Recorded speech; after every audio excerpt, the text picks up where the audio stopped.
Pemirsa, setelah hampir 2 pekan lumpuh akibat jalan nasional yang amblas di Desa Bajre, Selemadeg, Tabanan, akses utama Denpasar Gilimanuk akhirnya kembali dibuka secara fungsional. Pembukaan tersebut dihadiri langsung oleh Gubernur Bali Wayan Koster pada Sabtu 19 Juli 2025. Gubernur Bali Wayan Koster secara langsung membuka kali pertama jalur Denpasar Gilimanuk yang sempat lumpuh hampir 2 pekan akibat amblas di Desa Bajre, Tabanan. Pembukaan jalur ini dilakukan setelah rampungnya perbaikan jalan jebol di Bajre.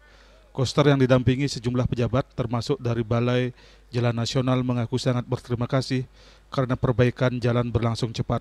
Ia sangat mengapresiasi kerja keras semua pihak untuk memperbaiki jalan yang rusak ini, mengingat pentingnya jalur tersebut untuk distribusi logistik Bali. Bahkan perbaikan jalan ini lebih cepat dari yang ditargetkan sebelumnya. Mengucapkan terima kasih kepada jajaran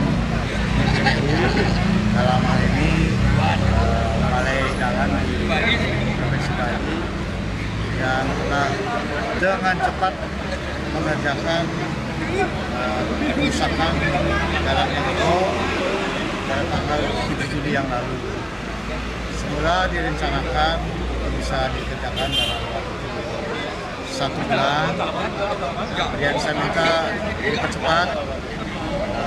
Kepala Balai minta 3 minggu. Saya bilang dipercepat lagi kalau bisa dalam waktu 2 minggu paling lama. Sudah selesai. Nah, sekarang 4 hari yang lalu saya dapat laporan bisa dikerjakan selesai pada tanggal 18 malam paling lambat, sehingga tadinya rencana mulai dioperasikan tanggal 21 bisa dipercepat menjadi tanggal 19 Juli hari ini.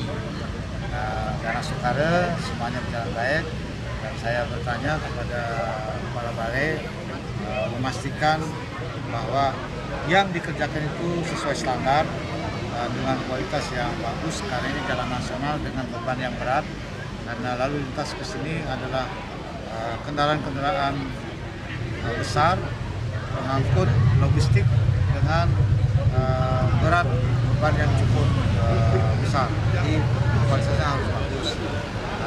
Karena itu saya ucapkan terima kasih kepada jajaran Bali yang telah bekerja keras sebenarnya dengan stafnya semua cerah-cerah pokoknya.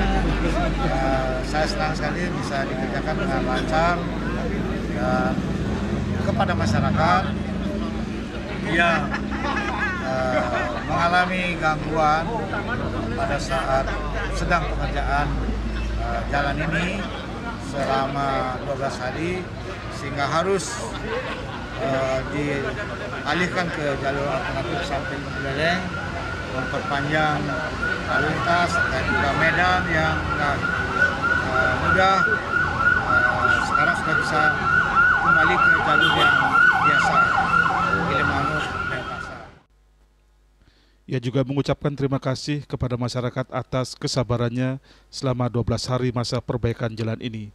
Saat perbaikan jalan, masyarakat diminta menggunakan jalur alternatif lewat Buleleng maupun Karangasem yang jarak tempuhnya lebih lama dan jalurnya juga cukup menantang. Dewi Suarini dan Devi, Bali TV.